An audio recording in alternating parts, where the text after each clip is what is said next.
Les aventures de Sylvain et Sylvette, épisode 7. Tel est prix qu'ils croyaient prendre. Rappelez-vous mes enfants, Sylvain, aux prises avec un taureau est projeté au loin avec celui-ci par l'éruption d'un volcan. Sylvette, qui a retrouvé l'un de ses sabots de son frère, rejoint ce dernier et le trouve dans un triste état. Moustachu a aperçu le second sabot de Sylvain resté accroché à une branche. « Miaou, Sylvain va être content, dit-il en le faisant tomber d'un coup de patte. Aïe, aïe, aïe. Oh, c'est mon second sabot. Ça, par exemple. Ah, tu es bien gentil, mais tu aurais dû me prévenir. Oui, c'est sûr. Et Grigri, qu'est-il devenu? Hélas, je n'en sais rien. Écoute, Sylvette, je vais te conduire auprès du taureau qui nous a attaqués. Ah non! Alors, je n'ai pas envie de recevoir des coups de corne. Viens, je t'assure que tu n'as rien à craindre. Cui, je n'ai pas peur, moi. Miaou, moi non plus. Oh, les poltrons!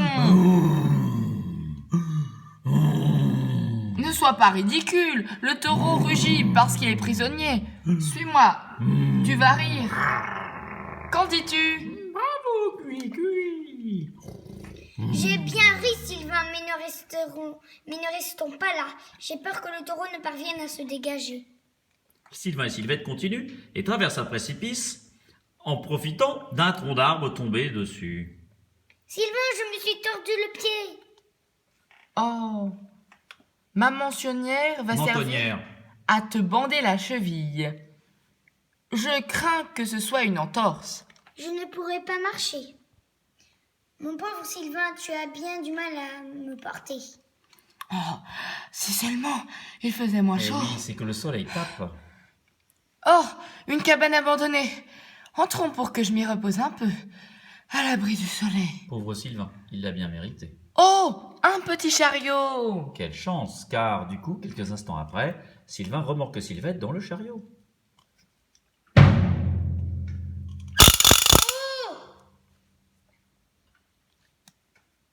Pendant ce temps, l'ours guéri de ses piqûres se promène comme d'habitude en quête d'un mauvais coup. Tiens, dit-il en apercevant Sylvain et Sylvette. Oh mon Dieu! Halte, on est toujours heureux de se revoir. Mes deux compères vont me féliciter. C'est une bonne prise. Pauvre Sylvette, que va-t-elle devenir? Ah, ours de malheur, tu te figures que l'on va te laisser faire. Et c'est la course-poursuite. Moustachu se jette sur la patte de l'ours et le mord. Cette fois, je te tiens, tu vas passer un mauvais quart d'heure. Police de lit. Miaou. Va voir au fond du ravin si j'y suis. Miaou.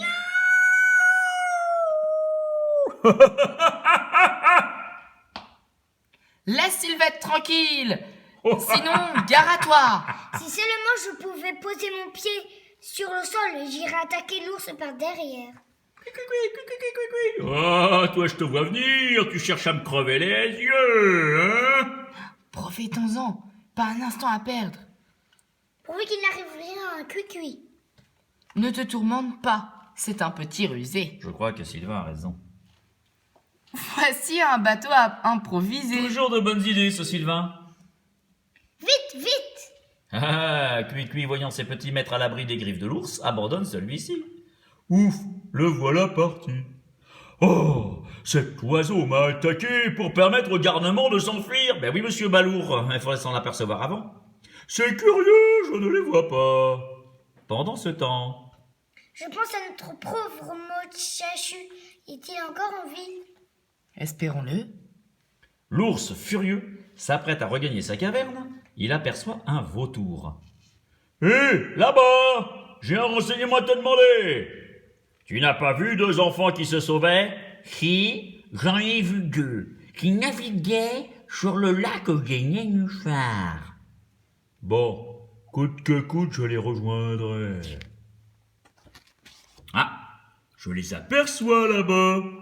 Je vais les attendre de l'autre côté du lac et je pourrais les cueillir, dit l'ours en courant. Pendant ce temps, Tout va bien, nous atteindrons bientôt la rive opposée. Oh! Plus moyen d'avancer. Que se passe-t-il? Mon Dieu, nous sommes coincés entre deux roches. pauvre Sylvain, quelques minutes après, Nous voici devenus des naufragés de triste situation. c'est vrai. Prête-moi ton mouchoir, Sylvette. Je vais tenter quelque chose. Comme ceci, nous signalons notre présence. Toujours de bonnes idées, ce Sylvain. Ah, en effet, Gris-Gris aux aguets sur la berge l'a aperçu. On agite un drapeau. Il y a des naufragés au milieu du lac. Des roches, ces roches se trouvent là, fort à propos. Heureusement que je saute bien, car Gris-Gris est aussi habile que courageux. Sylvain, voici Gris-Gris qui vient à notre secours. Quelle chance! Pourvu qu'il ne rate pas une roche. C'est sûr. Ouf, nous sommes sauvés des eaux. Ah, je suis content de moi, et tu peux l'être, mon cher Gris-Gris. Oh, les voilà grimpés sur le baudet. Maintenant, ne les ratons pas.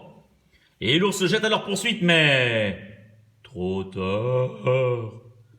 Ah, il me vient une idée. Je vais imiter les miaulements du chat. Miaou, miaou, miaou. Tu entends, Moustachu est derrière ce buisson. Étonné, Sylvain se décide d'y aller. Allons voir. Miaou, miaou. J'arrive, mon bon moustachu. Attrapé. À moi! Au secours! Pauvre Sylvain. C'est la voix de Sylvain. Vite, il est en danger. Quelles sont ses branches? Oh les potes, où je tabac comme un chien. Sylvette a des idées. L'ours, très étonné, lève les bras et hop, lâche Sylvain. Aïe! Marche tout droit, Silou. Sous la menace de ce qu'il croit être un revolver, l'ours, les bras levés, prend le chemin de la caverne. Bien piteux. Toujours sur la menace de son arme, le voici qui arrive devant Barbichette. Tu as trouvé ton maître, hein? Eh oui, quelques instants après. Sylvain, tout va bien, ma cheville est guérie. Ah, ce revolver.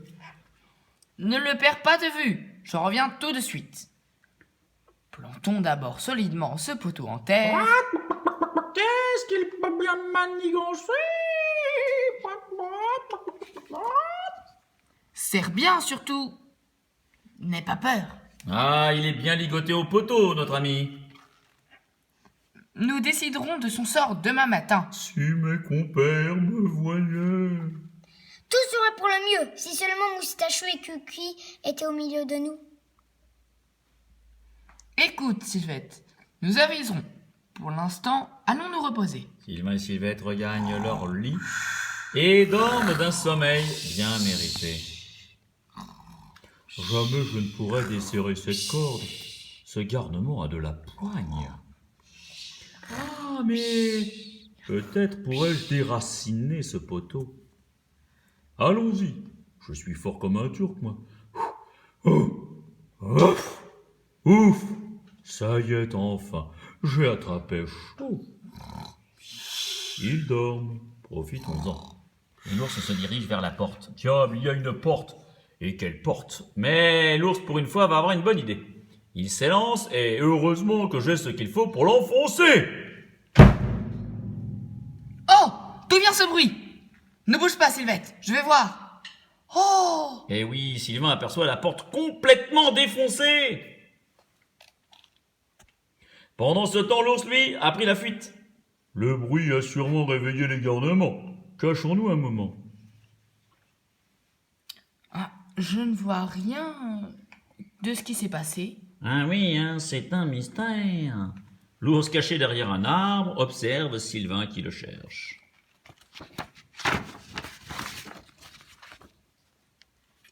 Et le garnement est rentré. Filons en vitesse. La porte a été défoncée. Ah, je comprends, moi. L'ours a déraciné le poteau et s'est sauvé avec. Bah, nous ne frappons pas, nous le rattraperons une autre fois. Il n'y a pas de quoi rire, Sylvain. L'ours connaît notre gîte. Maintenant, tout est à craindre. Sylvette a bien raison, je crois. Hein? Oh, voici mon repère. Tiens, que lui est-il encore arrivé? Détachez-moi, je vous expliquerai après. Pendant ce temps, Moustachu, projeté par l'ours dans un précipice, est comme tous les chats retombé sur ses... Patte. Avisant un... Trou. Il y entre pour si... Caché. Caché. Bien sûr, mes enfants. Et quelques instants après, notre ami récupère en dormant. Mais Cuicui, lui, recherche son ami Moustachu, car comme tout ami fidèle, il ne désespère pas de le retrouver. Cuicui, je l'ai pourtant vu tomber dans le ravin. Mort ou vif, je le retrouverai. Brave Cuicui. Allons bon, il pleut. J'ai aperçu un trou. Je vais m'y réfugier. Oh, Moustachu, quelle chance! Réveille-toi, Moustachu! Il faut rentrer pour rassurer nos petits maîtres! Oh là là, il a le sommeil dur, que faire? Dit Cuicui qui ne parvient pas à réveiller Moustachu. Il décide de lui mordre l'oreille. J'ai trouvé le bon moyen. Miaou, je n'aime pas ces plaisanteries, mais je Cuicui. Miaou, disparais, que je ne te vois plus jamais! Pendant ce temps, à la grotte, Si Cuicui était ici, il nous aiderait à dénicher Moustachu. Mais hélas, il a disparu lui aussi. Cuicui, il faut fuir, cet énergumène me mettrait en pièces. Et quelques instants après, je crois cette fois que Moustachu m'accueillera aimablement. En effet, regardez Cuicui, il a trouvé une souris. Miaou, merci mon bon Cuicui, je vais bien me régaler. Maintenant, retournons chez nos petits maîtres. Miaou, je veux bien. Eh oui, Moustachu a le ventre plein. Et il est de meilleure humeur. Cuicui, suis-moi, nous serons vite arrivés. La porte a été défoncée. Pourvu qu'il ne soit pas arrivé un malheur, dit Cuicui. Auquel sens voici nos amis? J'ai une grave nouvelle à vous annoncer. Par suite de l'évasion de l'ours, nos ennemis connaissent notre gîte. Il va falloir ouvrir l'œil. Je crois que Sylvain a raison. Cuicui, nuit et jour, à tour de rôle, nous veillerons, c'est compris? Eh oui, Cuicui organise la veille, car pendant ce temps... Ah, quel soulagement de ne plus être ficelé comme un saucisson. Mais j'y pense, tu vas pouvoir nous conduire chez les deux garnements? Oui, mais avant, je vais déjeuner, dit l'ours affamé. Et quelques instants après... Ça me semble bon, je n'avais pas mangé depuis 3 jours. Dit l'ours en avalant un énorme chapelet de saucisses. Je me demande s'il va s'arrêter, je n'ai jamais vu un goinfre pareil. Quoi? J'ai assez mangé. Va vite me chercher autre chose, sinon je t'avale tout vivant. Décidément, l'ours est insatiable.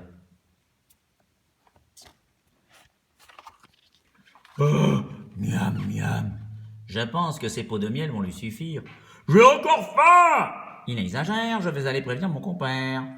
Hé, loup, l'ours se réclame encore. Toutes les provisions ont disparu dans son estomac. Ouais, pour calmer sa faim, c'est très facile. Suis-moi, tu vas voir. Qu'est-ce que vous attendez pour me distribuer quelque chose?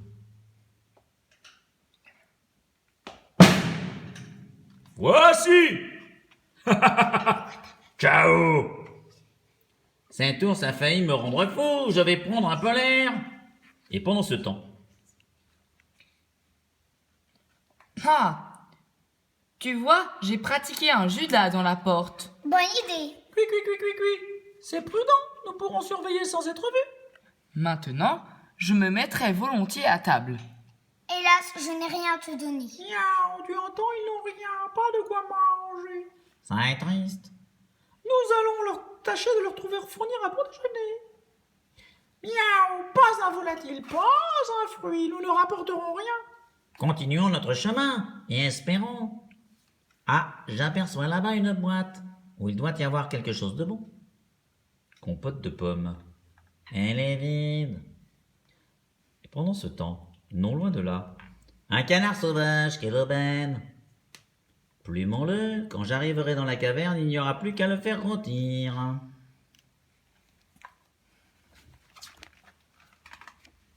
Ah, je vais être bien accueilli. Oh, le renard emporte un magnifique canard sauvage. Laisse-toi faire, tu vas comprendre, dit Raton en attachant une poêle à la queue de Moustachu. Passe entre ses pattes à toute allure. Ah, j'ai crois comprendre le piège. Regardez comme c'est bien joué. Bravo, Moustachu passe à toute vitesse entre les pattes de renard qui, surpris, laisse tomber sa proie dans la casserole et hop là. Miaou, nos petits maîtres ont un délicieux déjeuner. Ça, par exemple, c'est bien joué, dit le renard beau joueur, mais qui ne tarde pas à prendre sa revanche. Ah, tu n'iras pas loin, va, dit-il en se saisissant d'une cognée, qu'il balance sur Moustachu et Raton. Le crâne de ce maudit chat va être fendu en deux. Crac! Miaou, je l'ai échappé mal. Pendant ce temps, à la caverne,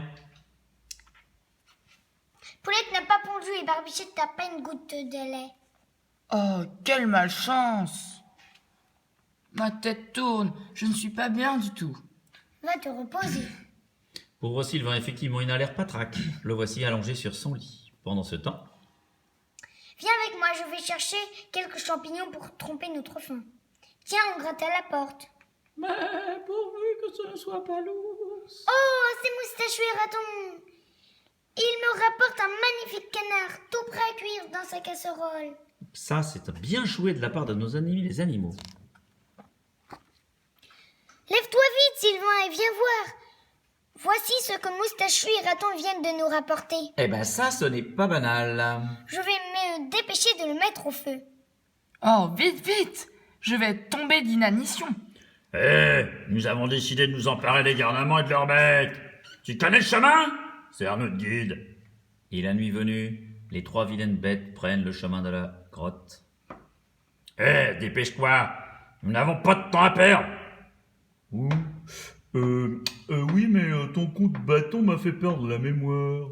Je ne sais plus où est le gîte des garnements. Ah, être stupide! Tu ne pouvais pas dire cela plus tôt! Dit le loup en s'énervant. Ah, les trois compères arriveront-ils à trouver le chemin de la caverne où dorment paisiblement Sylvain, Sylvette et leurs bêtes?